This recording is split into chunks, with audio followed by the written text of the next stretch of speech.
better be.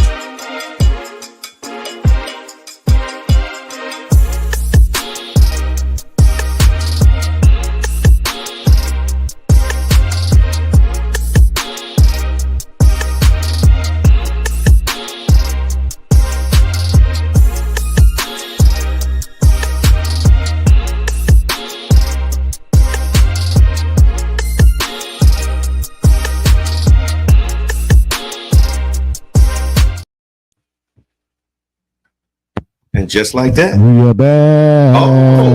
Yeah, that worked. Now you can hear me. Don't get loud. No. This time you couldn't hear me. Now you can put hear it in me. the clip. Come on. Put it in the clip and put on your headset. Yeah. Boy, look at here. Now you can hear me. He gonna eat it. Welcome to the Tampa Bay Breakfast Club. I'm your brother John. This is Qiana. And I am being heard. Put on your headset. And this program is being brought Thank you. as part of the New Image Project at the Community Development and Training Center, aka See That. See that. And we'd like to thank y'all for tuning in, helping us to redefine what's cool, because smart is The new gangsta, baby. If you don't know, Now you know. Now you know. And yes, say put on your headset. And now we being heard, y'all. This Motivational Monday. What it do, what the business is. what it do, what the business is. How was y'all weekend? I had a real good weekend. I had a good weekend. So You said good. it was a good. Good. Let me see, what was Friday? Let me see if it started Friday. No, it didn't start Friday. You did, because we went to the food truck on There Friday. we go. I knew it was something Friday. We They did go to go food truck fast. on They go Friday. fast. Yeah, so Food Truck Friday. That was nice. Yeah, Food Truck Friday was amazing, man. Mm-hmm. Big shouts out to Urban League doing a food truck rally on Friday every Once a month. Yeah, once a month is the Food Truck Rally. Food Truck Friday is let me see. So they had community vibes, free food samples, local food truck, live DJ Doggy Bone, games for the kids. They had games for the kids. Yeah. They had that's One Love Magazine. Shout out to One Love Magazine with the photos. always coming through. Always coming through, man. Community resources too. So they had like workshops and They had CPA workshops if you had questions about your taxes. Man. Yeah, it was They had disaster relief information on there as well. They gave away food boxes and free turkeys. And you can go and watch the live broadcast at the Tampa Bay Breakfast Club page. So if you have an event coming up and you need us to come out and inbox us, we'll come out. We'll help talk about the event. We'll help get the people out because for us, this is part of what we do. Absolutely. Yeah, and they had the they also have like a pilot program that they just started with the children. Where they're recording and interviewing people doing the media. So I don't know how the kids get involved in it, but if your kids are interested in something, because I know at this point it's pretty small and they're looking at growing it. That reach out to the Urban League team and see how your child could get involved if that's something that they're interested in. Absolutely. And also we want to give a shout out. Fusion 49th had first Saturday Shops, partnered with Saturday Shops. And so thank everybody who came out. It was one for the books for sure. Yes. Let me say this. I got a whole dissertation on this. Talk to me. So a lot of people don't know that St. Pete and Gulfport were sundown towns. Yeah. Right? Yeah. There's always been a little brotherly love with St. Pete and Gulfport. Let's be honest, even politically, right? Okay. And what Fusion 49th was built to do is bridge that gap. Yep. Right? So that we can have a nice business corridor for everybody on both cities. Sides. Right. And that event has been in the making for years. Yes. They've been talking about doing a market at the trolley market for maybe 5-10 years. That's a big range, but it's been a long time. It's been a long time. And the finally done big shots like the Fancy Nancy, the Shops, Renee, Sierra, even you, brother John, I your appreciate work, that. Big shots had a little bit to do with it, ain't big shots out, because I remember the first conversation with Lisa Willa Bowman. Okay, I remember we went to a little coffee shop or somewhere and we sat down And it seemed like a long little runway there, really a long arc. It looked like like a long shot to pull it off. A long shot. Thank you. I couldn't think of that word. No, I think it worked out. The timing, just it was almost the opportunity made it do what it do. It was almost perfect. We also want to announce the champion of the vendor wars. It was Mr. Michael Whiting of Whiting Barbecue. And according to the judges who voted, his flavors was on point, his presentation was good, and he had good hospitality. Okay, I know. I was talking to him. Okay, and he go ho and all that. And he ended up being the winner. And all the amazing vendors. There was lots of amazing vendors out there. I so like thank Mike everybody too. Business and commerce. Yes. Right. Yeah. That was an important part. That I like to see people shopping with people. Yes. Money exchanging hands. Great job, y'all. Absolutely. Good morning, Fancy Nancy. And if you like Nancy, that's the president of Fusion 49. Go ahead and say something to the people. Call in. She already said good morning. She said good morning. That's what she said. That was her message to the people. Nancy, say something. It was good morning, y'all. But great job. I just love Mr. Edmond. Yeah. Great job. How can you not? How can you not? How can you not love? 5 to 10 years, sundown city. It's been in the work for 5 to 10 years. Yeah, they've been working on it for a while. For a long time.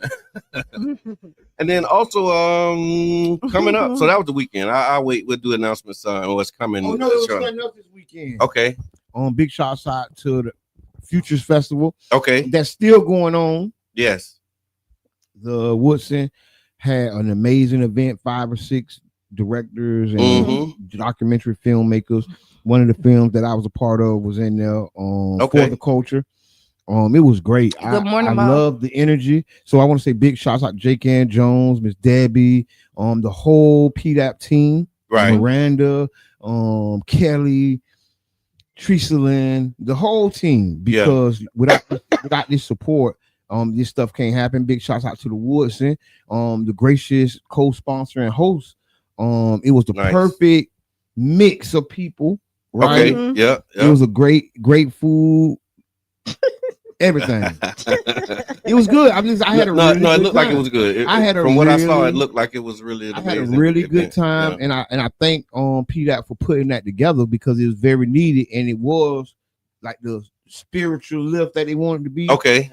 So they got more events coming. There's gonna be a tech day coming this weekend. Okay. At Jay Henson Arts for Life. Okay. In Clearwater. Y'all make sure y'all go to the websites, check it out. Y'all be there. Come out, bring the kids because this is a month-long event. Every weekend there's going to be a different event. Shots out to the whole PDAP team. Absolutely. And coming up is Neighborhood Strong. We got a Neighborhood Strong meeting, man. Yes, Saturday. Saturday is Neighborhood Strong at the Childs Park YMCA. So y'all make sure that y'all tap in for that as well. Neighborhood Strong is a community-led assessment of Childs Park and the surveys and the studies and the outcomes of all these initiatives and how we want to move forward. Right. Right. So if you're a resident of Childs Park, your family, friend, business, come out to YMCA this Saturday. We're gonna have a little bite to eat. We're gonna talk about the whole initiative, and we're also going to make some decisions about our next steps forward. Love that. Yeah, and then we got Black Friday vendor market. Okay. At Culture Creative. Sign up. This is for Black businesses to come out on Black Friday instead of going to the major retailers. You're gonna support your community and people that look like you from 12 to 6 p.m. Hit up the team. Come on. All right. Come on, man. November 28th. Okay, that's what's the date? The 28th. 28th, that Friday. Okay. Send that to me. We'll load it. Make sure that we have it. Make sure that we have that thing loaded up because I'm really excited about the Afro futures. I mean, the urban futures. I know there was some politics and the name has changed, but that urban. So that's why I just say futures, right? Yeah. Because that's gonna be nice. I think it is bigger. It's bigger than, but the most in the heart is us. Yeah. Right. Yeah. This is where it's at. That's why we're doing events at Jay Henson in Clearwater, at the Enoch Davis Center, at the Woodson. Like our locations, everything is us. Okay. So Yeah, because I'm looking at saying exploring coding, 3D printing, robotics, drones. And that's the Comic-Con, right? That day. Oh yeah, Comic-Con is another one. Day. Yeah. Listen, we got the whole Enoch Davis Center building. Oh yeah, we finna have that thing. So we doing an Enoch Davis takeover. We taking over. Yeah, PDAP has taken over. PDAP has taken over. So bring your kids, family, friends. This is something for all ages. This is not just for children, but it's also for adults. So y'all come out and spend the time together because we're talking about tech and drones, VR. We did cryptocurrency at Child's Park. We did 3D scans. Listen, this has been amazing. They gotta have robots. Come on, bring your kids, learn something new. And then also I saw that's part of the Urban Futures Festivals. We're coming together to fight hunger and support families in need through the Gathering of Women Food Pantry Supply Drive. So all month long, starting November 1st through the 30th, the festival will be collecting food donations to help families across Tampa Bay. You can drop off canned goods, bottles, boxes of food, and any TBUFF event location throughout the month. So all of those places, all of those spaces that Mr. Edmond highlighted, that you can go to that website. Everything collected will go directly to the Gathering of Women Incorporated, and they're looking for supplies, and every little bit helps. But I think that's awesome that in addition to the resources and the information, there's going to actually be this food drive to support the Gathering of Women. Yes, giving back. And speaking of giving back, the Tampa Bay Breakfast Club is a community-based radio station. Sure enough, is. And what that means, we're grassroots. We're from the ground up. That's right. And we need your help. We need your support. We do. We already want to say thank you to all our viewers and our listeners. But we also would like to send out a hearty request. Okay. Right? Underwrite the show. Yes. We need an underwriter. We need stars. If you got stars on social media, come to the Tampa Bay Breakfast Club. Give us some of your stars. Right? Call in to the Carafesta Radio and underwrite the Tampa Bay Breakfast Club. This is Tampa Bay's premier radio show and podcast. So help us reach that goal, man. We're trying to get 5,000 stars. Help us get 5,000 stars today. Right now. Yeah, tap that start button, show your love, add your voice to the voice of those who have already done that. Or you can go to where you can go. Or no. Tell them about the gun line. No, I wasn't even tell about the gun line. Okay. Or you can go on Amazon or somewhere and purchase some mics. Oh, well, yeah. So maybe we'll do the wish list. Yeah, we're gonna create an Amazon wish list for the Tampa Bay Breakfast Club. Yeah. What it's gonna be is gonna be technology, promotional gear, anything that you can imagine that could help the Tampa Bay Breakfast Club be greater. That's right. We're gonna put it in our Amazon wish list. We're gonna make a wish list this year. Wow. And Charlie Funk just put it in here because Charlie Funk watched from YouTube, and so you can help us reach our YouTube goal. We're trying to get some subscriptions on YouTube as well. So we're looking to get 500 subscribers. We're on our way. And so hit that subscribe button if you're on YouTube and support us that way as well. Yes, Mo Show Live. Go check out the places that support us. Power Plug Radio. Right? The relaunch, right? Y'all be there for this stuff. Yeah. We need y'all. We do. We do. We really do. We need y'all. And listen, we wouldn't be doing this without y'all either. That's right. Don't think that y'all ain't got a hand in this. Right on. Like, don't worry. We all got a hand. Everybody got a hand in this thing. Don't throw a rock and hide your head. Don't do that.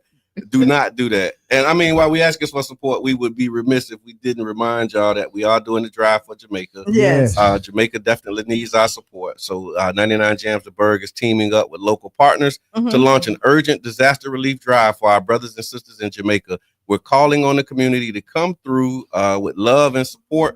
We always need water, of course, non-perishable food items, toiletries, what else? Baby items, medical supplies, and more items, and anything that can help, even financially, because y'all got to understand, it's people that's going to have to ship this stuff over. And we had a call that we're going to have from the island. Okay. But we're going to organize that. It might be coming next week. Big shouts out to Super Dave and all the family and friends over in the island. Prayers to them. And we just hope that we'll be able to get this message out to y'all that there is still help needed. So you can really understand what's going on the ground, man, because it's I mean, you know what recovery from a storm look like. We experienced that here. And so go ahead. And the crazy part, and we have more resources. Way more resources. We have way more resources, and you see how hard it was for us who have access to things. So just keep that in mind. Yeah, it took a year, and think it might take 10 years for them to recover. You know, I've done came to this conclusion. 10 is his number. This morning? That's the number this morning. This is good. It worked. It'll be a different number tomorrow. It feel good. That number feel good. No, you tell me it's gonna take me 10 years. I'm like, what? And then also, of course, I mean, the One Community Grocery Co-op has officially launched our membership drive, and we're on a mission to reach 300 founding member owners.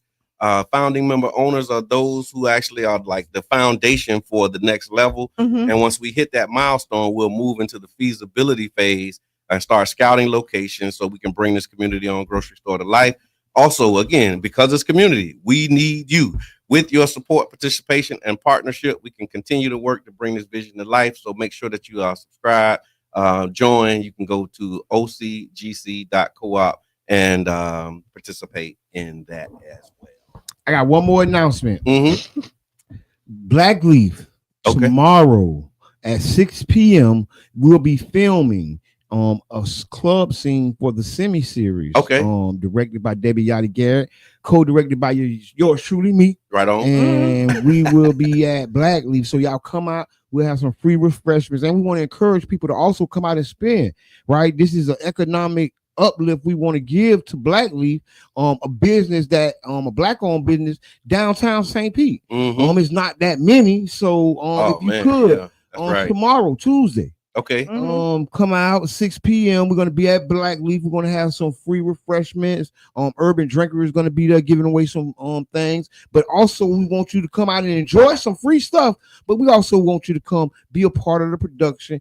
Hey, you never been in a movie, you never seen a movie set? Come on out. If you want to just spend a little money, you ain't really interested in the movie set, but you want to spend some money with Black Leaf, come out and support Black Leaf as a cigar company or business. It's a cigar lounge. Yes, cigar and wine lounge. Yes, downtown St. Pete. Tomorrow, Tuesday, 6 p.m. Send me the series. Also, I mean, since we talking about Black money and moving it, courtesy of King Reno and the team in the Black money movement, we also taking the mission of that boycott from boycott and protest to circulation of the Black dollar. That's what we're talking about. So on December 6th, 2025, we will launch our first cash mob, and you are invited. This is the question. What's the question, Mr. Edmond? What is a cash mob? Okay, cash mob. What is a cash mob? Yeah, cash mobs are when we intentionally take our dollars and pull our support to Black-owned businesses, spend money, boost visibility, and keep the dollar circulating where they matter the most within the community. And because the Black dollar moves, and the way we want to shift it is we want to just like take and just, I guess they would call it a love bomb, where we just going to infuse a lot of and direct a lot of flow towards the business. And this month, December's cash mob will be 727 Seafood. December 6th, all day, pull up, show love, spend some money. And do all the things, man. So speaking of cash mob and cash, let's talk about Snap. Okay, before we do that, let's do Would You Rather. Yeah, because we got let's do Would You Rather because we've been skipping Would You Rather. so let's do Would You Rather, and after Would You Rather, we're gonna do Snap. So Qiana, would you give us that Would You Rather again? I'm trying to find it and I can't seem to find. No, that's okay. Okay, I got it. Oh, you got it? Okay, because I was finna. All right, go ahead. You got it? Okay. No, I don't have it. So okay. Would You Rather, and Would You Rather is brought to you by Jerish Martin. So make sure that you support and check out Jerish Martin for all of your entertainment needs. So would you rather be the spark that ignites a powerful movement, burning bright change? Would you rather be the spark that ignites a powerful movement, burning bright, changing everything almost overnight, but fading fast? Or would you rather be the seed that takes years to grow, slow, unseen at first, but eventually transforms everything in its roots for lasting generations? So would you rather be the spark or the seed? Talk to me. What would you rather do? I want to be the seed. Okay. How did I know you was going to say that? I don't. Would you rather be the spark or the seed? Put it in the chat. Let us know. What would you rather do? Would you rather be the spark or the seed? The spark is what get it going. Yeah. And you need the spark. You need the spark. We really need some sparks. Yeah. And so would you rather be the spark that get it going, or would you rather be the seed that takes some time to grow, but it lasts a long time? Mr. Edmond, where you at with it? Would you rather be the spark or the seed? I'm the seed that sparks. And there you have it, folks. The seed that sparks. I'm the seed that sparks. Okay. So you like the bamboo? Which one of the trees that grow real fast? No, it's the bamboo that grow down first. The bamboo is the one that take the long time. And then overnight it goes to heights unimaginable. Okay. I'm the bamboo. You the bamboo? I'm the bamboo. Okay. The bamboo do grow in patches now.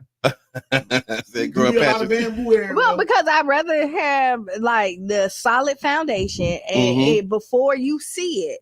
So you know how like, but once people see it, they start to like try to cut it down, put holes in it. Okay, but if the foundation is solid, right. They can't. There ain't nothing they can do with it. So what are you doing? The spark or the seed? I think I'm gonna do the seed too. I mean, we're all seed. Yeah, everybody, the whole chat. The chat is like everybody seeded. The seed. Moore, she's the seed. Fancy Nancy is the seed. Miss Teresa is the seed that grows. Is the seed. Shout out to Jam. Our production is the seed. Yeah, everybody want to be the seed. Nobody want to be the spark. Huh? That's all right. But we gonna be the seed. But ain't nothing wrong with. Let me tell you why it's good with the spark. Okay. I mean, if you make a change immediately. Go ahead. No, you make the change immediately. No, I just can't say it. Everybody go in and you have this wave that regardless if it fades out, you still have this blemish that everybody's always going to remember. Oh, no. I was on. You said that, so you say you have a blemish if you like not a blemish, but you'll always have this mark in history that like you did this, and maybe that's where the seed came from. Like you ignited it, right? You started it, and then somebody else took what you did and really like nourished what it was. Okay, and so it looked like it faded away. Okay, but somebody else just grabbed the baton and ran it for you. So you could be the spark that gets somebody who's the seed to get going. Yes. All right, I heard that loud and clear. Thank you very much. Fancy Nancy say, but I think I'm about to be the spark. I keep being in strange rooms. I mean, choice. Everybody got choices. Okay, you say you sow good seeds when you get good harvest. This is true. Yeah, that's true. Listen. This is a real motivational Monday, man. It really is. Motivation for you. If you ain't motivated, tune in to Tampa Breakfast Club. We're gonna motivate them. Right on. All right, so now you want to talk about the money, man. What's happening with the snap? The snap hasn't snapped back. Okay. No snap. And I think that this is the opportunity for us, to find ways to spend with each other, find ways to help each other out, right? Because they're deciding whether they're going to feed people or not. And this should be a warning, even if it comes back tomorrow. This should be a forever warning for us as citizens that our life is really on a chessboard, right? And they're going to strategically feed us when they see fit. If we allow it to be that way, we have to be the people who decide that we're going to feed ourselves. We're going to feed our community. We're going to be there for each other, because the government is showing us at any given day they'll shut down and not be there for us, and that's both parties. And then what happened is, looked like I saw something that said that they opened back up and then had to shut back down. So the U.S. Department of Agriculture, under the Trump administration, has ordered states to reverse the full November SNAP payments that were issued last week following court rulings that allows food aid to continue during the government shutdown. So that means they're taking food out of people's mouth, literally. So what they said is an internal memo. It was sent out on Saturday from the USDA, and the memo basically was saying, it was from the USDA Deputy Undersecretary Patrick Penn, told state directors that any full benefits issued for November was unauthorized and must be immediately undone. So they saying that y'all paid these people and y'all wasn't supposed to pay them. Let me get that back. Let me get that back. And it's on your card so they can take it back. Yes. Several states followed earlier court orders had already loaded millions of dollars in food benefits on the SNAP cards for families. Then Justice Ketanji Brown Jackson issued an emergency Supreme Court order Friday. She froze those funds and halted the reimbursements. states like Wisconsin are now warning that they may run out of operating funds within days, while 42 million Americans remain in limbo, unsure about their November food assistance benefits. And we planning to do a huge community kitchen project out of Child's Park. Y'all stay tuned for that. We're gonna have some nutritious meals for discount, if not for $0 for family members. We working that out. So y'all just stay tuned, because we gonna help our community. Absolutely. We ain't going out like this. We already done talked about it. We just ain't finalized. We gotta figure out what the final thing gonna be. But because I see, you know, people are hungry. I got family members, like, soon as this happened, they hit me like, hey, they say the stamps ain't coming out. We need something. I'm like, dang. So put it in the chat. Let us know if you have somebody who is impacted, or you know somebody who depends on SNAP. Put a broken heart in the chat. Let's do that. Put a broken heart if you know somebody who depending on SNAP benefits. So we were talking about this because this is a hot topic. Yeah. Right. Yeah. For the people who need it, the people who abuse the system, and then is this a time to redefine the SNAP program? Okay. And and is this something like a wake-up call for people who depend on it that can actually go and get a job or provide for their families?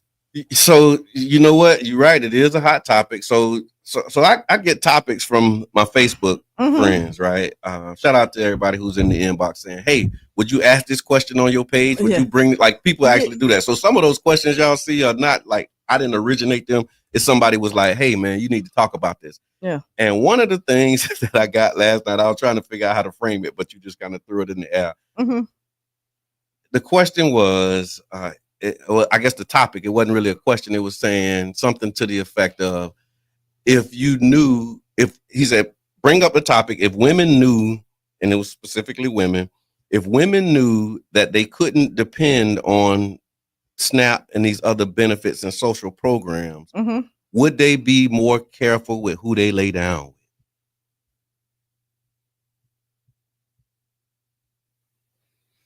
You got to marinate.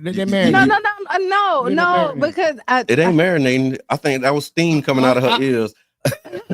I saw the steam. Was that steam? I don't think people having babies expecting to be on welfare. Exactly. That's the last resort. Yeah. I think there's so minimum people that's doing that. But people feel that way. People people out there having babies to get more. And welfare. So then if you feel like that's the thing. That's what they feel. They feel like that. So with that, if you felt that about the woman that's having your child, you also chose her. That's what I was thinking too. Like how the choice goes both ways. And I mean, honestly, not in people's mind. Yeah. How? Because the welfare queen is a woman. Yeah. It's not the welfare family. See, this stuff was intentionally put on us. Yeah. See, they didn't call it the welfare family. No. They call it the welfare queen because they wanted to demonize one person. Yeah. They wanted to demonize and isolate that person to be the person having babies just for welfare. Yeah. And people feel that's what it is, right? But in the reality, is more people that need those assistances than are manipulating it. Yeah, right. I would agree. And I would agree with that. And one of the things people say is, they got their hair done, or they got whatever. Listen, people are in right now. The pantry line. People are riding in Teslas, Lexuses, Cadillac coupes, and then ain't nobody ostracizing those people for getting their help. But if you wanted to get assistance, you need to be on a city bus. Okay. You don't need to be getting assistance if you got a Lexus. Yeah, but if you go down 18th Avenue on a Saturday morning between 9 and 12, go to 22nd Street, you ride that line. Shout out to Crown. Crown did a drive-by, and he was showing the people who was in them cars and the types of cars that was in the line getting that food assistance. And it was people who, I mean, I don't know what their situations was, but they was not on city buses, and they was riding pretty decent. I think well, it's 8:00. Yeah. Right. So we can talk more about it on the break. Yeah, we can talk about it after the break. We'll come back. Yeah. We'll talk about it. And we're gonna continue this the SNAP benefits. Yes, put it in the chat, man. What the SNAP going on? Okay, so another thing, real quick, before we take the break too, here's something that I was reading, right? They talk about engagement. And so we're really pushing engagement. So y'all don't just watch. If you watching, say something, add a comment, put something in there, like something, because I guess when you put something in the chat, it move us through and people can find us. So y'all put something in the chat. Let us know what's going on. If you know somebody who's been affected by SNAP benefits, and share. Yeah, like, share, and help us get to where we are trying to go. So yeah, we'll be back 6-7 minutes after the hour, and yeah, boy.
Hello, I'm Gabe Ortiz, and this is WEDU Arts Plus.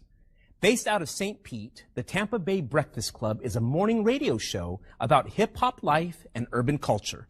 Meet the hosts who inform and empower their listeners.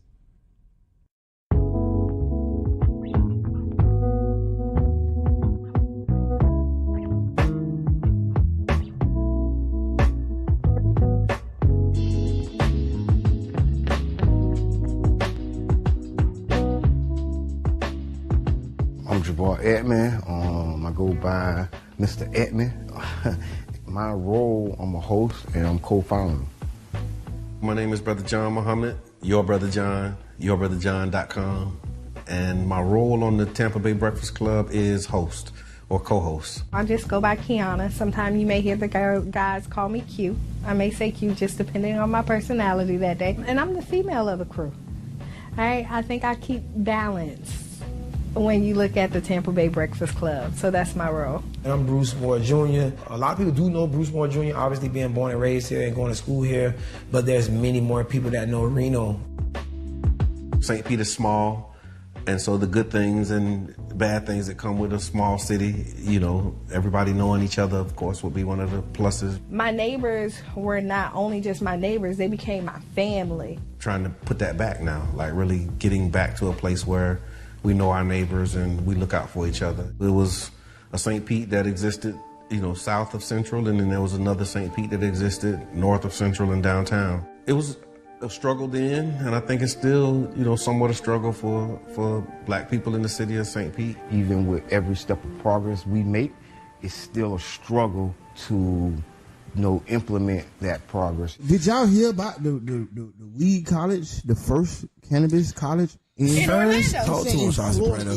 No, yeah, I've been looking at it. This is serious, y'all. Over a year ago. If you got the charges, go and get the degrees, King. You got years of experience, man. It ain't like you come into a classroom with no data. Elon Musk said that a drug dealer knows how to manage and run a business better. I can't believe that. The real facts, man. I'm all about education. But what I'm saying is that we carry this industry on our backs. The way we started the Tampa Bay Breakfast Club, Jabbar approached me about what could we do, how can we do something together, and then an opportunity to promote Amendment 4.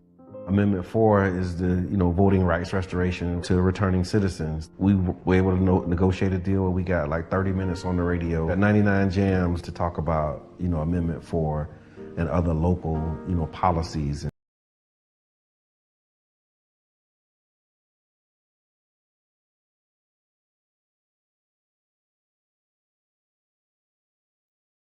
The future is bleak and uncertain. Given our current situation, things remain as they are. Truce, no truce. We do not see a truce. And just like that, we are back. We are back. We are back. And we black. Oh, yeah. And proud. And all that stuff. Well, some of us, because we got some copper. Yes, and some people are natives to this country. Yeah, but that don't mean you ain't black. They Chickasaw Indians. Yeah. What is? Chickasaw. Thank y'all for coming back. The Tampa Bay Breakfast Club. I'm your brother John. We got Qiana with steam coming out of her ears, and Mr. Edmond doing what he do best. Thank y'all for tuning in, man. We really appreciate it. It's Motivational Monday. The weather's changing. Yeah. Yes, it is. I'm gonna tell you, good moment, right? Yeah. And I realized because y'all can't really see my face. Yeah. Right. Y'all really can't. Not for real. No, and it's really rare that y'all do, especially when I'm out here. So it's really good when we're out and people be like, "Oh, that is that's right. That's like right. I get that all the time. And they'll listen to my voice and they be like, "You on the radio." Right. So yeah. Somebody came up to us at the food truck. They was like, "Is that you?" Yeah. That is you. That's what that is you. That was her. That let y'all know. Yeah, we need to be out the more. We really do. We need to be out the more events. Yeah, y'all need to have us come to your parties. Yeah, come to your bar mitzvahs. We will. Right? We will show up. I set up. But I got an experience that. Parties and bar mitzvahs. Yeah, parties and other things. Yeah, community events. And one thing I do that we get all the time, they love the information that we give. Yeah. They love that we hear that. We really do. So thank y'all to y'all because that motivates us to get up every morning when it's time to do this shit. Especially when legends like come up to you and be like, "Hey, like legendary Ivan Summers." I met Ivan Summers. We did. Yeah, that's our Marielle dad. Oh, he said his daughter is one of the directors.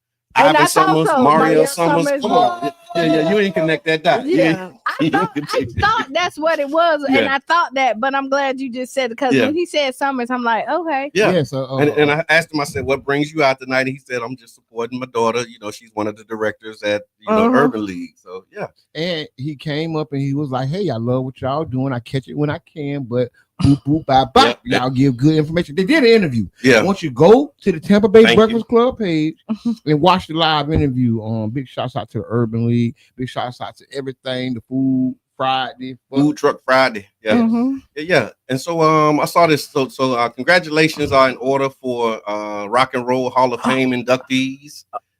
Yes, go ahead. Go ahead. Okay, so Rock and Roll Hall of Fame inductees class, I think it's 2026.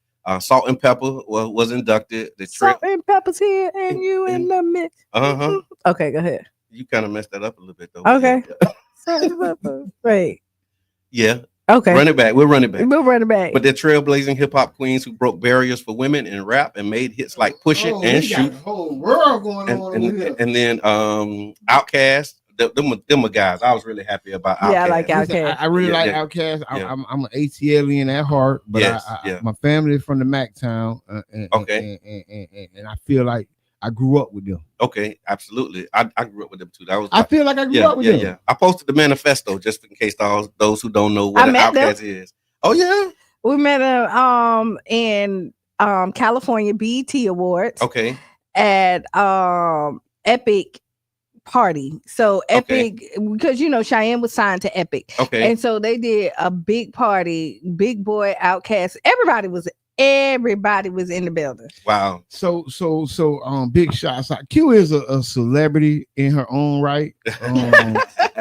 And got her own fan base. I just want y'all to know that. Yeah. She is the truth. And you know what? On our social medias, we got to put radio personalities. Okay. Oh yeah, because we just that's where it's at. We the ish. We are there. Did they do who's that? So we talking about we left talking about Snap. And we got a lot of comments, and I'm gonna try to just read through a few. Okay. Wait, did you finish the Hall of Fame? I did not. Yeah, let him finish the Hall of Fame because I was gonna say something about Snap. Okay. But I was gonna let him finish this first, and then we'll hop right back on there and go. Okay, got it. And so again, big congratulations. So Salt and Pepper, Outkast, Cyndi Lauper from Girls Just Want to Have Fun, Chubby Checker, who taught the world how to twist.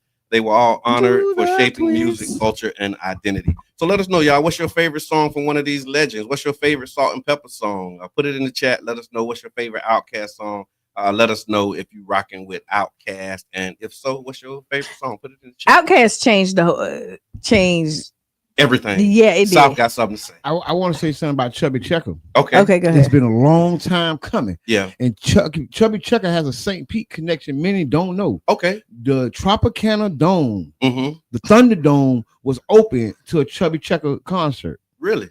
You know, I had no idea. See, people don't know the connection. Yeah. You said, but why was their music shut down on all streaming platforms while they're being inducted? Okay, so I'm glad you said that. No, Salt and Pepper, I saw the speech. They were saying that they are fighting for their masters right now. It's over 40 years, and you know, after a certain point, your masters come back to you. Yeah. And they said that they're in a battle and a fight for their masters. And so, like, the legal stuff is happening. Because Herbie Lovebug, they say, had the worst contracts in rap. That he got from some old mafia-like people. Okay. Where when you sign once, you sign everything over. But he signed them to the he signed because he was up there with them taking the props. He signed them, and then you know how it goes. He sells the contract. Okay. And now he's not in the equation, and you sold it to Jive or right, and they was jiving. Jive was jiving. But yeah, Mr. Teresa, that's what I saw. I saw a clip. I actually went to the Rock and Roll Hall of Fame page, and I was trying to find some of them speeches, man. And one of the clips that they had was of Salt and Pepper saying how they still in a battle right now for their masters, and until they work that out, I guess that their music is not available on any of these streaming platforms. Well, yeah. All right, so y'all wanted to come back to Snap? Yes. Snap. We were talking about Snap benefits, and you know, the alleged welfare queen, right? Okay. And the whole world around that. We had a few comments. Okay. Dan says 42 million people are on Snap out of 340 millionaires and 1,100 billionaires in the country. These billionaires gotta be nervous with these odds. Wow. Why is the life or live not functioning? Or why is the live not functioning? Sorry. Okay. Yep. Yubi says the type of car you drive does not determine when and if you need help or lose your job or spouse or get hurt. There are many factors. Yep. Being a former government employee, this is Maya Thomas. Being a former government employee, it does not matter the model of the automotive you drive. It's based on the year and the value of the vehicle. You got the late model foreigns. But then what was that? Well, hold on. But then he said you can look like you balling, but you really not. That's what she said. Come back. Don't go too far. I know. I get because he'll lose it. And then I have to take my headphones on because I can't hear. Yeah. No. So don't go too far. Then put your headset back on so you can hear yourself, please. Thank you. But yeah, so that's true. It really is. And then you think about it, you got people who are furloughed, people who have jobs, but they can't go to them, and people who got laid off. So it's all kind of craziness happening right now. And I do believe people deserve to have nice things, right? Of course. And how do you, you can't look at people and say you don't deserve it, because again, you don't know what's in their household. A lot of people on social media floss and act like they got it together, and they really don't. And today you can have a job, tomorrow you don't. You see that the government was shut down. These people don't got no job right now. Something could happen, so you don't want to prejudge. Now there is some people out there that takes advantage of the system, and we know that, and it's really hard to kind of you know what though? Deserve to. I think the system deserves to be taken advantage of by some of these people. That's funny. It's like reparations for some of these people. I ain't saying everything ain't for everybody, but listen, a government that has robbed, stole, and killed people really has no place and space to tell a person, oh, you can't sell your food stamps. Okay. Right. You can't get on. You what space and place do you got? You know you robbed these people and killed people for this land. You know that y'all really murdered and raped people for this land. This money, and then you get mad because somebody got an extra food stamp. Come on. I saw they had arrested a lady for selling her food stamps. No, selling the food that she made with her food stamps. Yeah, there you go. She was baking. Y'all she was baking cakes. She was baking cakes. Yeah, she was making a profit. She was flipping her stamps by selling food. Right. And we should allow that. We should, that she can eventually get off of food. We should allow that. Hello, the prodigal son. Yeah, it's in the Bible. You know, like I said, I don't know if she listening to us, but your cousin, your neighbors bought that stuff. They can't prove what you use the cook that stuff with. Like, is it a tag on that flour that said it was used to do this? Yeah, come on, no.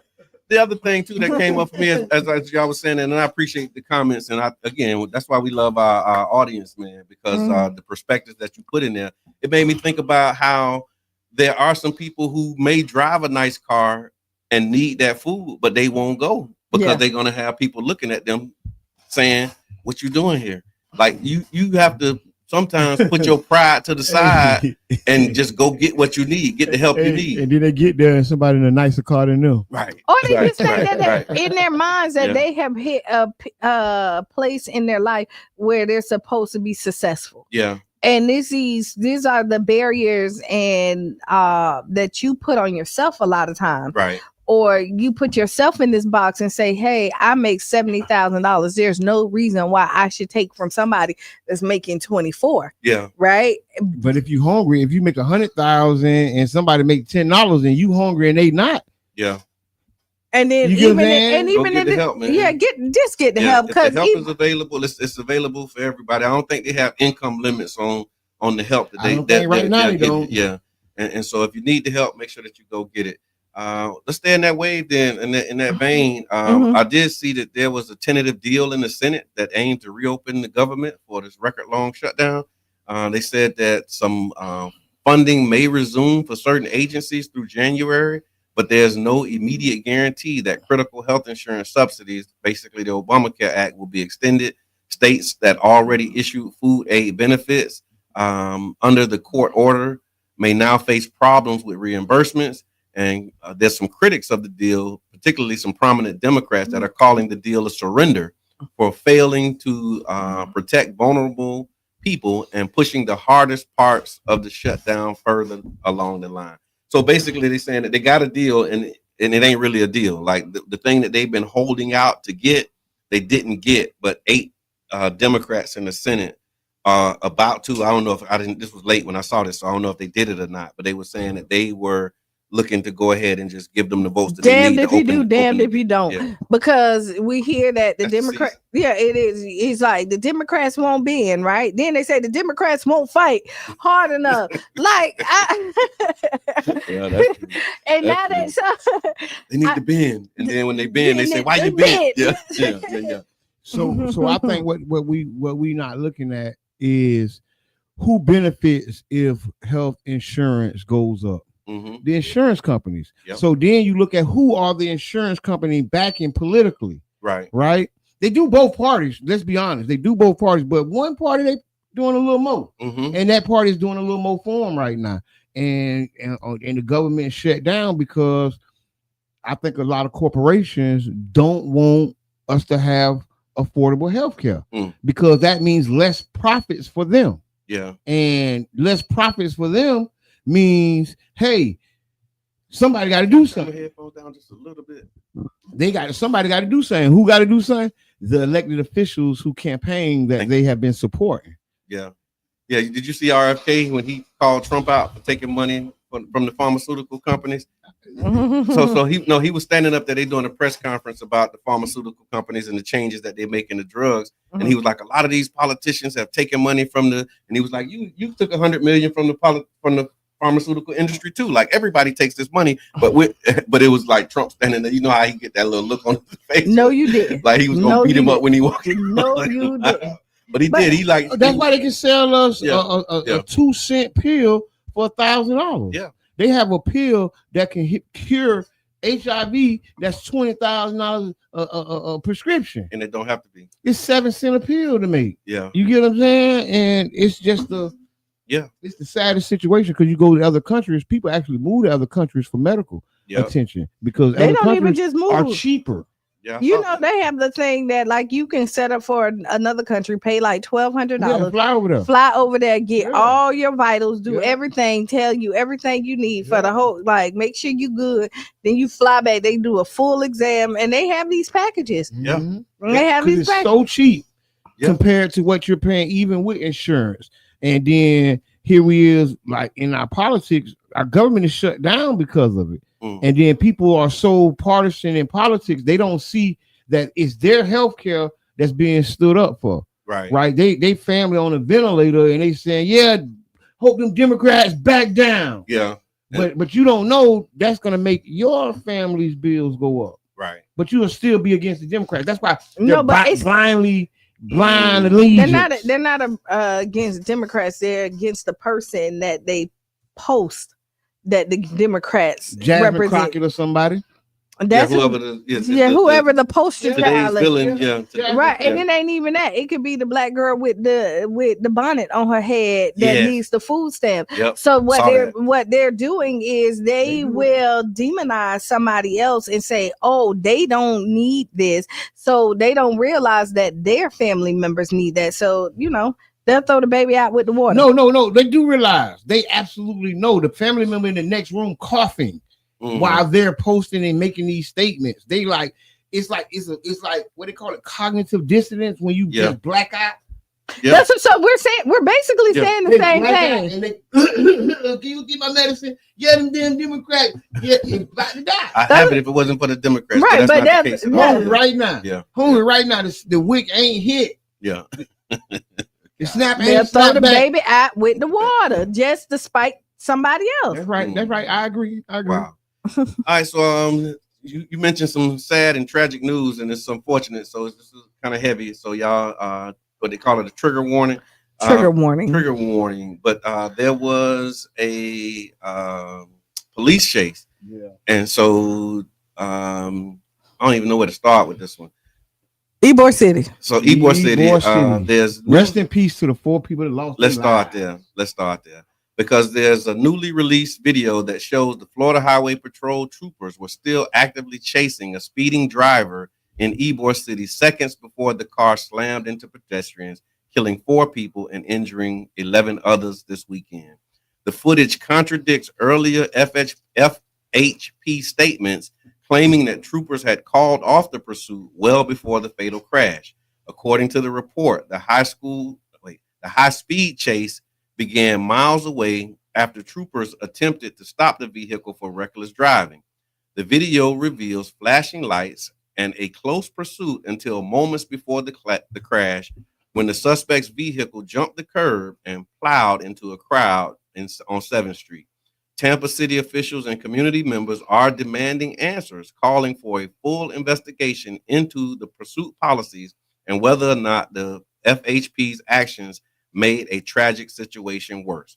Advocates also note that Tampa and St. Pete have both struggled with reckless police chases in densely populated areas where bystanders innocently have been murdered and face great risk. So this crash is basically reigniting a long-running debate about the police pursuit policy in urban areas. What y'all thinking, man?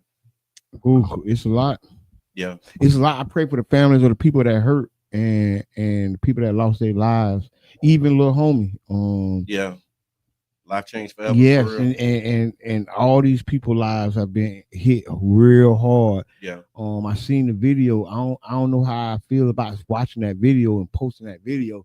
Especially like the one when the car just veered into the traffic. Yeah. That was tough. Even though they stopped it. Yeah, I saw that. Even though they stopped it, curb, it's like leaves nothing to imagination though. Yeah. And it was sad, man. That's to actually see. Yeah. Yeah. And you know, I seen his first court date. I seen him at his first court date. So yeah, it's definitely a crazy. Sad situation. I remember one of the first, I guess you would call it a policy change that I was advocating for was the no chase policy. Matter of fact, it's interesting now that I think about it. That was we were advocating for the change in the policy. After the girl had died right there on 15th and 40th. Yes. Yes, at the tree. Yeah, it was that, and then there was a car that flipped over on 40th and like 11th and ran into a house. So it was like a series of chases that happened that ended in accidents. And so we started organizing around what the chase policy would be. I remember we had a meeting with the NAACP. I think Kurt Donnelly might have been the president at the time. And this was like 2011. It actually became a campaign issue where we were asking if you were elected, would you change the chase policy? Yeah, and that was a Foster and Kreisman. Yeah. And it was just you know they ended up changing the policy because again they said it was something that was nonviolent. And now you done turned it into something. Yeah, violent. you live to fight another day. Like let them go. You know what I'm saying? And then the Florida State Patrol coming out saying one thing, and then people, these what you call it, online detectives, you know, digging up some other facts about it. You can see it, contradicting what they're saying, and that also highlights another problem. Yeah, right. Yeah, how easily they lie. That's a problem for real. And honestly, you know, the pit maneuvers and all that, right? Like, was it worth it? We know it wasn't worth it for the driver, the family, and the people that hurt. But was it worth it for law enforcement?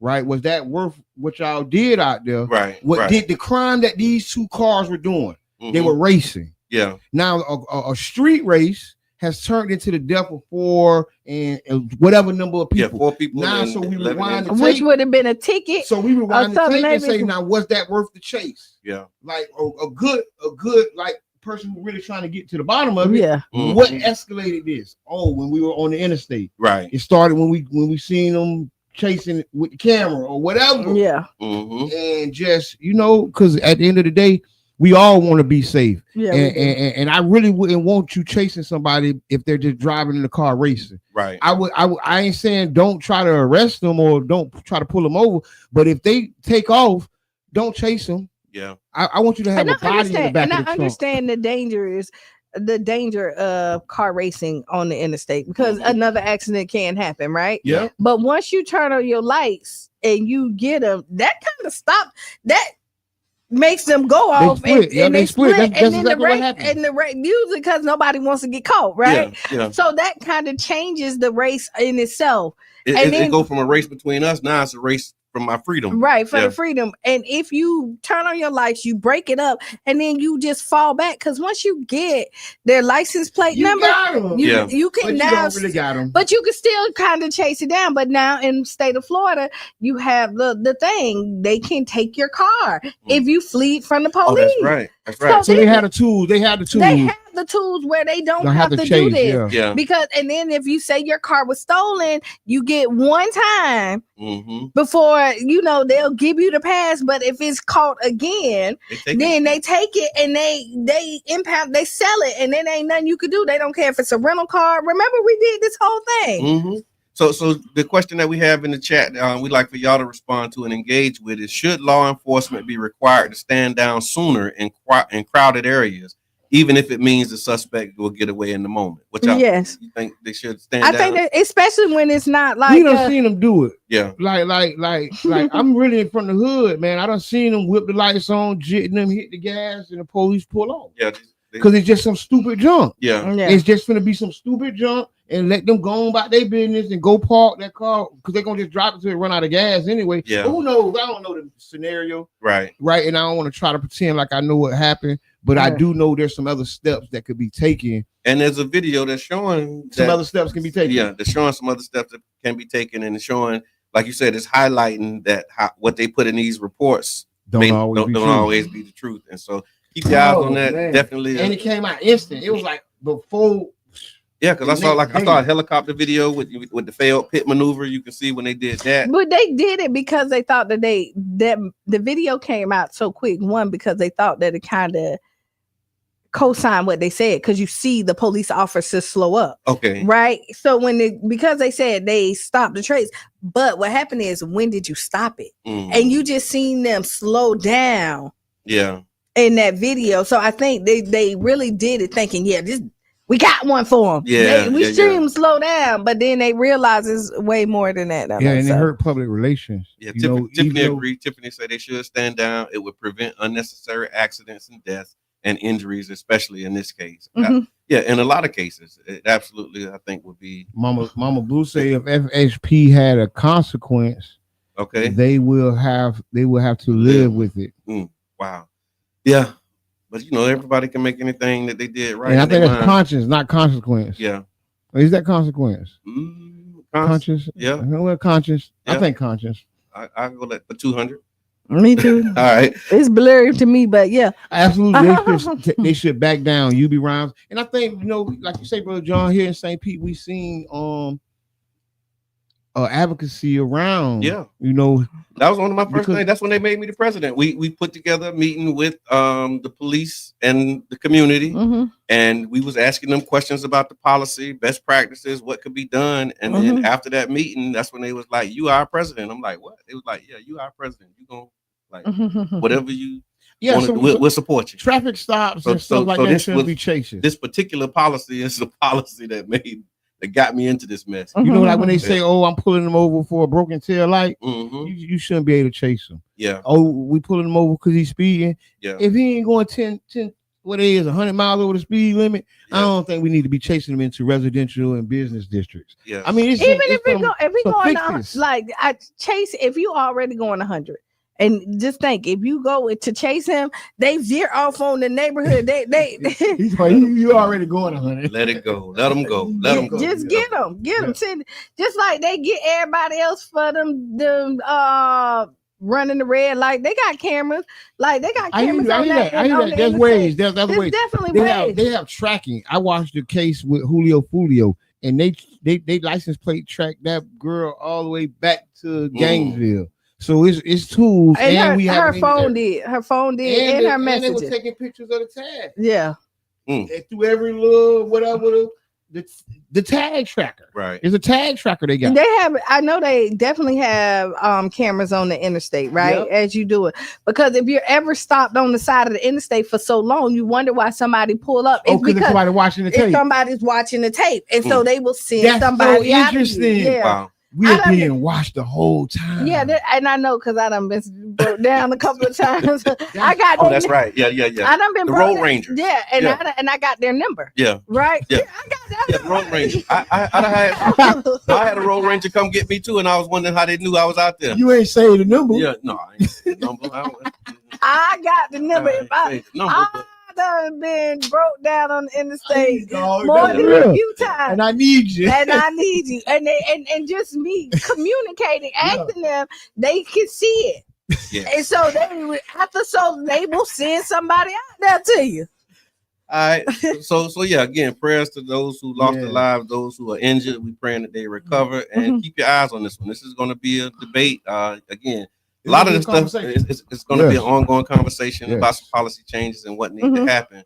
But we want to pause right now and let y'all know, man, you're listening to the Tampa Bay Breakfast Club right here on 99 Jams to Berg, WUJM 99.1 FM. And if you'd like to support, if you'd like to underwrite a show, if you'd like to donate, contribute, just tag in. You can go to 99jamstoberg.com. Hit that donate button. Also, we're trying to get 500 subscribers on YouTube. So go to YouTube, man, and just like the page and subscribe. Hit the little bell that does the notification. Ring my bell. Okay. Yeah. Ring my bell. Ring. Okay, good. Yeah. So ring that bell. Help us get the subscribers, and then also again on Facebook, Mr. Edmond always tell us, man, and it's the truth that we have a lot of people that watch, but you haven't subscribed yet. You haven't did the follow. It's an easy thing to do. Just hit that little follow button, man, and help us run it up. We're trying to get to 6K.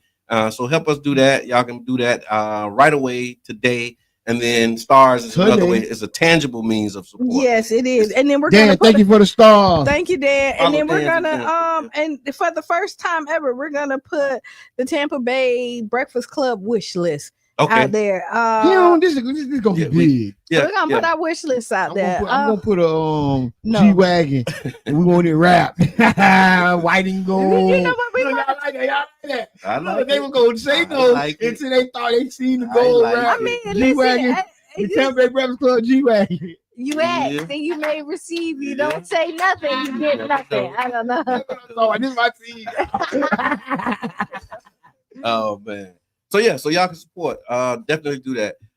Also, we do the city council watch parties, and so the last city council watch party that we just did, we were watching the housing, land use, and transportation committee meeting, and there was some proposed changes to the neighborhood traffic calming methods, and so you can go back and watch that. So the city of St. Pete.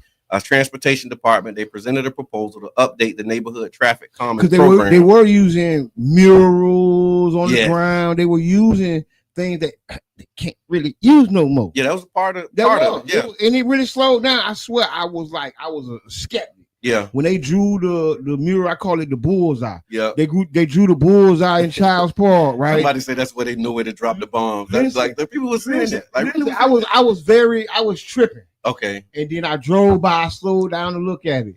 And then I seen it, then it hit me. That's why it's there. That's exactly why it's there. You slowed down to look at it. Right. It actually worked for what it was there for. And so the neighborhood traffic calming. They don't want you to be safe. They don't want you to be safe. Not for real. They got to figure out a different way. They don't want you to be safe. So here's what's on the table. I know, I'm just okay. Y'all, this is so tough. So damn tough. So, can I tell them about the neighborhood traffic calming program? Do y'all mind if I tell them about what's happening and what these proposed changes are? Do you mind if I tell them about the changes to the program that these people proposing that may impact how things get done? Yes, go ahead. So the neighborhood traffic calming program. We need a traffic calming program in here. Slow the traffic down here. That's the program that manages speed humps, medians, curb extensions, and other street design features that are used to reduce speeding and cut through traffic in neighborhoods. Yeah. The program has been in place since 1999 and has installed more than 1,400 calming devices citywide, and there are proposed changes that are coming up. You can actually see those changes. I'm not going to go through each. I'm not going to go through all of them. You got to watch the video. It's on the Tampa Bay Breakfast Club. We are starting to do this because we know we have viewers that may not go to the city of St. Pete sites and watch, but you do come to the Tampa Bay Breakfast Club, the New Image Project. We making it cool. Smart as the new gangster. So you can tap in and, find out what's going on with the city because there's be some important meetings and nobody be there and nobody be watching. Yeah. So when you come in, you see the Tampa Bay Breakfast Club and it's 200-300 people watching. Imagine that impact when you go from 3, 7, 10, and 5 to 300, 700, 1,000. Yeah. And you know what's going on around you because these decisions are being made. And what I've been doing is not just doing the city council meeting, but doing these committee meetings. Because the committee meetings. The committee meetings is where the work is actually getting done. Thank you for the stars, Mindy. Thank you. It come out Mindy, we appreciate that. To the council who usually just votes on it. Yeah. Or even puts it in what they call the consent agenda. Yeah. And then they really don't even talk about it. Yeah. But it came out of that committee where all the talk and all the work happened at. Right. Mm-hmm. And so y'all check it out. Go back to we're doing city council watch parties. You can catch that one. I think it was another one on another topic. Oh, the economic and workforce development was the topic. Mm-hmm. And I'm actually getting ready to do the CRA. So we did a CRA South St. Pete Community Redevelopment Area. Mm-hmm. Citizen Advisory Committee meeting was last week. We're gonna replay that. Yeah, we're gonna replay that as a part of this week's City Council watch party. Thank you, y'all man. make sure that y'all thank you for the work y'all doing, man. Big shouts out to the policy partners. Yes. Yeah, and everybody. Man, listen, everybody who's doing something good. Man. Okay, so no, what else you got? Because we got topics. Go ahead. What you got? I was just gonna say, I want to find out more about this unsolicited proposal for the Tropicana field. Okay. I ain't hearing enough conversations. I ain't heard enough. I don't want to. No. I don't want to talk about it because you could have went in there and heard everything in there, and then you could have been the one. That's the problem. See, no, that's why I ain't go. No, so I didn't have to be the one to come and explain everything to everybody. But you're not finna put that on me. Wait. I'm not gonna be that guy. I'm gonna be the community leader that brings the community with me. I ain't gonna be the community leader that's standing there by myself and make decisions for people. That ain't what I'm doing. Ain't nobody, Jabbar. First of all, ain't nobody asked you to make the nobody Some asked people you. did. No. Some people did. Nobody did. I met one of my Facebook friends nobody told who you I to go make through a the lot decision of back and forth with. Okay. And she came and whispered in my ear and said, "We can't be mad about somebody else stuff. We ain't got nothing to do with this." I said, "Ain't got nothing to do with what? What? Historic gas the plant? whole wrong thing." No. I think you might be deflecting a little bit. You really are. You're like you're going because see you. So listen, no, you really did. Yeah. And I'm gonna tell you. Let me tell you. Because we don't have guilt is a terrible thing. Oh man, you gonna do him like that? You gonna do him like that?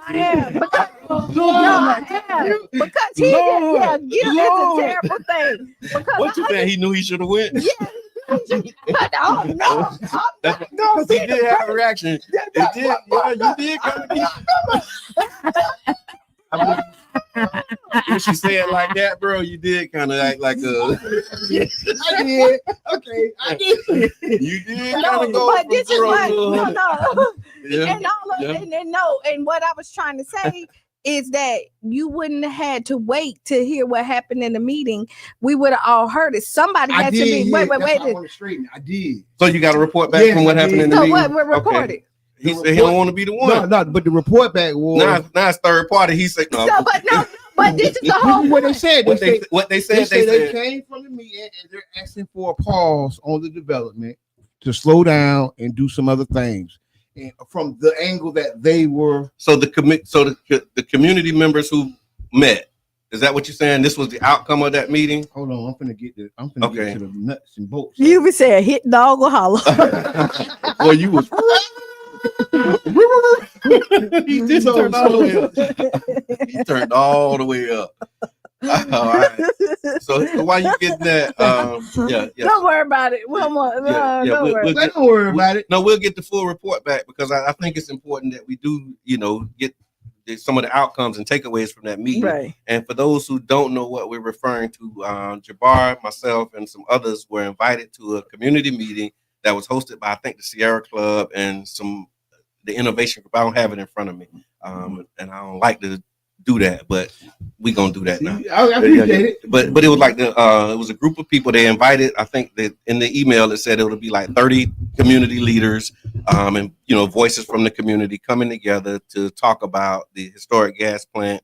They wanted to talk about like clean energy, how you honor the past, and there was a couple of other points that they were discussing. And then we had a conversation on air about whether or not to go. I couldn't go. Right. Not sure if I would have went. I probably would have went if I didn't have something scheduled. Because Madam President from the co-op and one of the board members of the co-op was organizing it, and so supporting that. I might have went if I could have. The co-op people ain't called me, so they chose the wrong person to reach out to me. Okay. So if they would have reached out, I probably would have went. I would have looked at it different. Okay.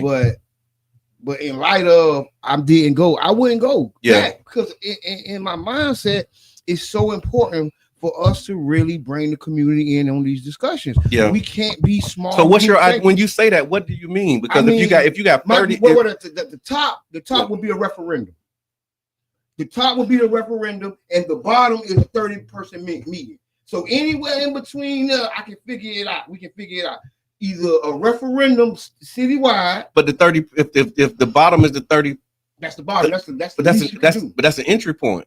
And if that's the least you can do, then you do that. I don't think I'm entering that. I'm not entering on this. Okay. This is the third, fourth time round. Yeah. I've been to small group meetings on this issue. Yeah. And I feel that those meetings turned out to be silent consent. Okay. Right. And I just didn't feel that then. Okay. And since I'm like, it's deja vu, it's happening again. So I know, okay, I'm not gonna go to that meeting. So what do you say to the people who say, well, if you're not in the meeting and you're not at the table, then you're on the menu? I think they are thinking about it wrong. Okay. Because if you're not at the table, you're not at the meeting, that means you're not at the table, you're not at the meeting. Okay. That doesn't automatically put you on the menu. But you not being there is not going to stop what's happening. And you being there don't stop nothing. Actually, it does. And let me tell you, I've seen you stop things. We were in meetings where I've seen you turn it around. Do I need to highlight an example? This is what I'm saying. I see them. I remember we was in a meeting that if we were not there, the whole movement would not have happened. And I will tell you, I've seen where there have been meetings. And it was how many people was in that room? It was probably about 30, 40. No, I'm just joking when I say maybe about 40 people in that meeting. Because everybody had something to say. It got to you. You said something, and it changed the whole direction of the policy and the way they engage. And so that's that's flipping the pancake on. Yeah, you know what I mean? Because I've seen you go in a meeting and make a difference with your voice. Okay. You know what I'm saying? And then on top of that, you spark the conversations with the community. Yeah. When we're part of we did not do the whole seminar and at Sun City. The Sunshine Center. Yeah. You rubbing off on you. Yeah. You let him rub off. Yes, I did. Just rename the building. I did.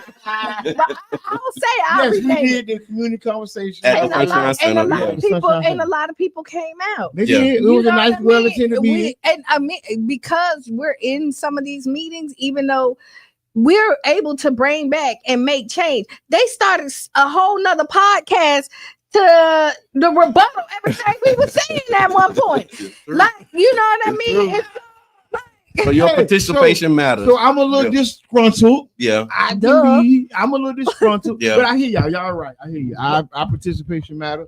Yeah. And then I think being in that, because Carrie, thank you for that. She says referendum, like screaming. I said referendum. Screaming it. Yeah. That's the top of the tree. That's what we're looking for. And I think that's what it needs. I need a referendum, man. They did a referendum for the pavilion. Yeah. You get what I'm saying? They did an Albert Whitted referendum. They did a pavilion. Pier, vote on the pier. What's the referendum? They made it a pavilion.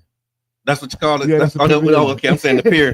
You call it the pavilion. Okay, I hear you. I see what you did. Pier Park. Pavilion Park. Pier Park. I'm just joking. It is a big I had no idea. I'm thinking it was a thing for real. Yeah. And that's why I said, and they did the pier too. But we both saying the same thing in jest. Here's a comment. Carrie says, city administration employees, now previous employees, sent text to other employees criticizing residents in attendance at CRA meetings. I know. I said I know a couple names that was in the messages. But I ain't even get no starving care. Care for to get you going. No starving care. Gonna have you in some mess. We'll come back Wednesday. Wednesday I do it. I do it Wednesday morning. Okay, I hear that. We got some other things. What else we got? Grammy nominations. We'll do Grammy nominations and then ask Qiana. Okay, go ahead. So Grammy nominations are in. I'm trying to find it real quick. Man, big shots out to Rod Wave. Yeah, do that. Pulling off the Grammy nod for Center. Yeah. You turn the mic off when it's a little button on the side. There you go.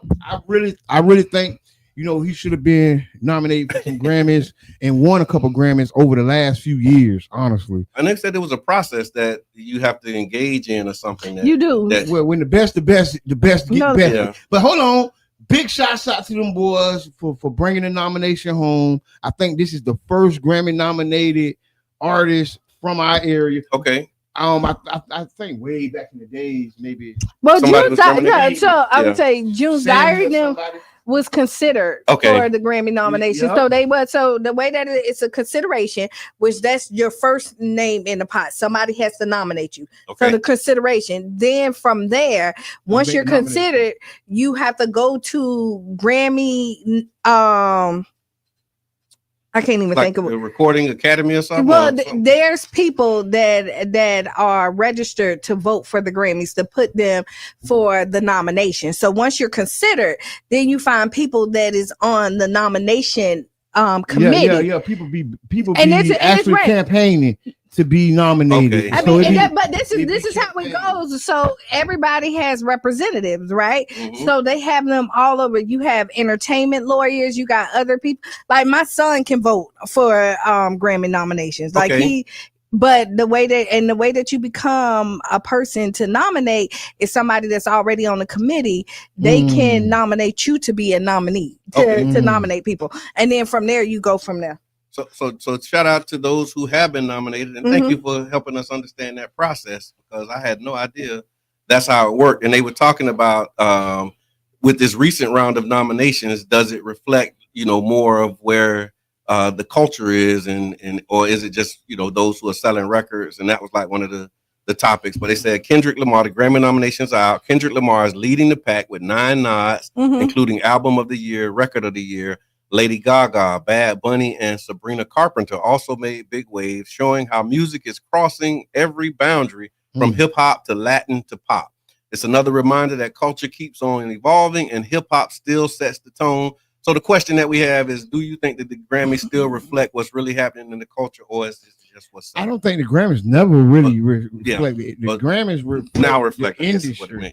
I think it reflects the industry. And the industry insiders, because those are people who get to vote for the Grammys. So I never think it. I think reflected the culture. No. I think they're trying to, because they need relevance in the streets, and the culture is relevant. It's always been. That's why they added a black music category, because they didn't want to give us best album, but they needed us to be watching the Grammys. Yeah, because they had like black music or something. Yeah, they needed us. They needed our attendance, but didn't really want to put us on the platform. Yeah. And a lot of great best albums didn't become best albums because of the politics of the Grammys. Yeah. So that's why a lot of black artists really boycotted, didn't play the game. Yeah. I ain't forget all that. I ain't playing that game, and then started their own. So that's when you get Soul Train Awards, and you start getting these other things BET Awards. Yeah. We don't need y'all recognition. We get our own recognition. And then other people would downplay the BET Awards, and those same, and I would tell you, the same artists that wouldn't, they were at first, they started out like the BET Awards is everything to them, and then once they get there at a status, now they're not supporting the BET. They don't show up. Or the somebody got to take it on their behalf, right? And not saying that not all, because some people are busy or something like that. But then you make the time for the Billboard Awards, the Grammys, and all that other stuff. Right. So like we really gotta. I mean, I keep on saying, damned if you do, damned if you don't, because they say you make it, they'll come. Then you make it, then they complain. Right. and then so just in that same spirit. So again, congratulations to Rod Wave, and then it's one of those highs and lows moments, right? And so right after I was reading, I saw that he was nominated, so I Googled Rod Wave, and what came up was not the Grammy nomination, was that he was arrested in Atlanta on multiple felony charges. Right. That was the thing that came up, and I was like, okay, that overshadowed. I had to look for the doggone Grammy nomination. Yeah. But it was easy to find the brothers being arrested, and so he was booked in the Fulton County Jail. The details are still emerging, and it's just crazy that one of those big achievements in your career is overshadowed by something like this, man. So, and it's so hard when you're like, life be lifing for everybody, right? Yeah. And you think that because you have money or you have this, is that you don't, people don't still indulge in other stuff. Yeah. We seen it with Kodak Black. And he, if you struggle with substance abuse, and I'm not talking about Rod, this is just a blanket statement, or and if you come from something, if you can take yourself out the hood, but you can't take the hood out of you, they say. I heard that. Something like that. But like, this is, when you look at it, there's real mentorship that still have to happen to anybody that's going into success. Yeah. You know what I mean? I don't care if you're going from a cashier to a manager, they do some type of mentee to, some type of training to make sure that you're successful and where you're at in life. And a lot of times when you're looking at our superstars and stuff like that, they don't have that like training. That support system.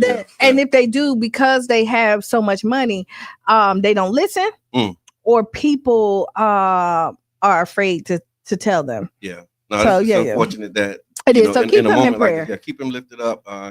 And let's keep going, y'all. I gotta ask Qiana. Let's run it. We got 6 minutes. We got 6 minutes for the Ask Qiana. We might can run it. Tell them who the Ask Qiana is brought to you by, so I can find where's it? Grocery Co-op.